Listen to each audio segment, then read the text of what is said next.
I need to be careful with what I'm about to say here. But to this day, looking back to when I bought this GTO, I don't know if I was lied to, misled, or if the seller genuinely didn't know what was hiding beneath the surface of this car when he sold it to me. But what I do know is this: if I had known then what I know now, there is absolutely no way I would have paid what I did pay for this GTO. When I bought this car, I thought I was getting a solid restoration candidate. Sure, needed work, but most unrestored old muscle cars need work. But what I didn't expect was to uncover a lot of well-hidden rust, questionable repairs, and engine problems that would end up costing me thousands of dollars to fix. Today, I'm going to show you exactly what I found after bringing this car home and why these discoveries completely change the scope of this restoration. And you can decide for yourself whether I simply bought an old car with old car problems, or if you think the seller deliberately deceived me.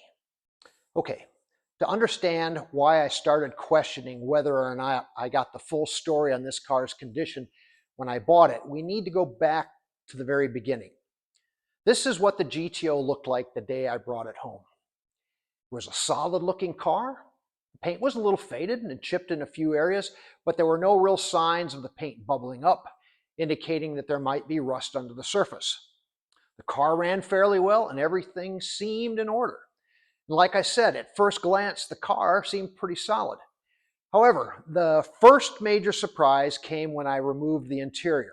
This is what I found once I removed the seats and the carpet. Extensive rust, some of which had been covered up with crude sheet metal patches and pop rivets. It appeared to me as though the rust was caused by leaking engine coolant as it ran through the heater core. To fix the leak, a previous owner had capped and bypassed the heater core up underneath the dash where it really couldn't be seen. So when I examined the car, there was no way to visually tell there were any issues with the heater. And when I test drove the car, it never occurred to me to test the heater's function. I was living in Arizona at the time, and it was the middle of summer, so I had no inclination to run the car's heater when the outside air temperature was 110 degrees. That was issue number one. The next big surprise came when I continued disassembly and removed the rear window. Again, I find more rust, lots of it, and in critical areas that affected the structural integrity of the car. The rear deck, where that is the area behind the rear window, and all of the underlying structure that forms what is called the package tray was completely eaten up with rust. The floors were one thing, but when I discovered this issue, a feeling of dread came over me. I didn't have any prior experience doing this level of rust repair, and it freaked me out a little bit. And I had never even held a welder, let alone know how to weld. But anyway, I was into it this far, so I decided to continue digging and find out what other surprises awaited me. At casual glance, the trunk floor looks surprisingly good, particularly for a car of this age. But again, I attributed that to the car being an Arizona car.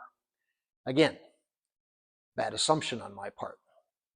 Once I had the car up on the lift to remove the fuel tank, I made another shocking discovery. Someone had used liquid epoxy. Yes, liquid epoxy to cover up the rust in the trunk. Once the fuel tank was out, you could see yellowish globs of epoxy hanging down on the underside of the trunk pan. It was unbelievable, but it did kind of make me laugh. This is where the worst of it is. And this is the really crazy part of these people that own this thing. They were weird. I don't know what this is, but some type of, again, more epoxy. Look at that. Sticking down through here. They plug these holes with epoxy. These people loved epoxy. Once I noticed the globs of epoxy on the bottom side of the trunk, I went back into the trunk area and began scraping the paint and epoxy, and sure enough, there was rust everywhere. Some shortcuts I can understand, but who would do such a thing?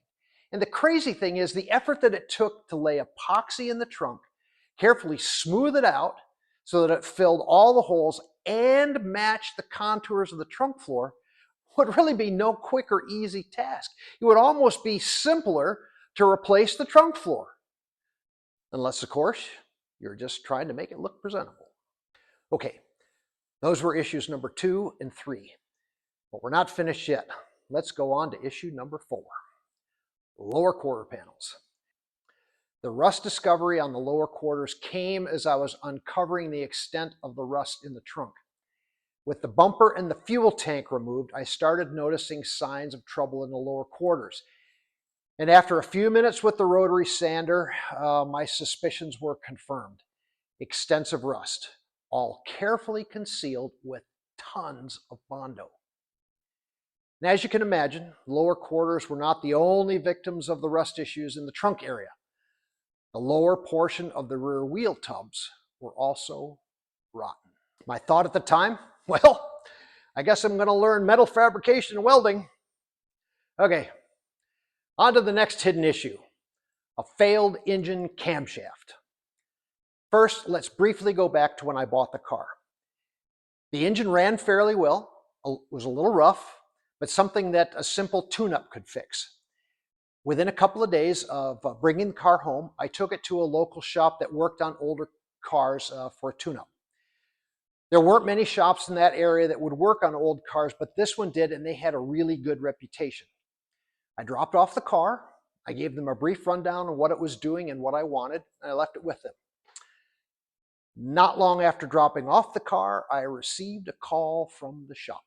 During the call, they asked me to come back over to the shop because they had found an issue, which is not the kind of call any of us wants to get. So I drove over to the shop and I talked with the mechanic who was working on the car, and he told me that the camshaft was bad and that I would need a complete engine rebuild. I asked him to explain, and he showed me what he was talking about using a bore scope. Essentially, the intake valve in the number 1 cylinder was not lifting all the way. It was actually only coming up about 30%. He told me that the lobe on the cam was bad and that due to the failed cam and the lifter, there were probably metal particles in the oil which likely had infiltrated the bearings, thus ruining the engine. Anyway, I'm going to show you a picture. Here's the camshaft and the lifter. So I hope you can see this okay. Anyway, this is the profile of a normal lifter lobe. And then this is the, let me see if I can get there better for you. Hopefully you can see that. The profile of the cam lobe for the number 1 intake. And you can see it's rounded completely off. And this is the lifter. And you can see how that's cupped really badly. And there's actually probably 3/16, maybe a quarter of an inch of lifter missing off the top of that lifter. That was an expensive fix. Now, it would be safe to assume that since the engine was running fairly well, it's entirely possible the previous owner had absolutely no idea the cam was bad. On the other hand, I sometimes wonder if the previous owner had taken this car to the same shop and the camshaft issue was discovered then. Otherwise, why would a mechanic doing a simple tune-up run a bore scope down the cylinder? Unless, perhaps, he knew from a previous experience with the car that it had an issue. I freely admit that my thought is a big stretch of the imagination, and while I choose to think that scenario is not probable, it certainly is possible. So, did the seller know the true condition of the car when he sold it to me? Did he deliberately deceive me by withholding information on the car's true condition when we talked about the car before the purchase? Was I scammed? Honestly, I don't know. What I do know is that this GTO had far more rust, far more hidden repairs, and far more mechanical issues than I ever expected when I handed over my money. Would I buy this GTO again in that condition, knowing everything I know today? Probably not. At least not for the price I paid. But here's the funny thing. I'm not bitter.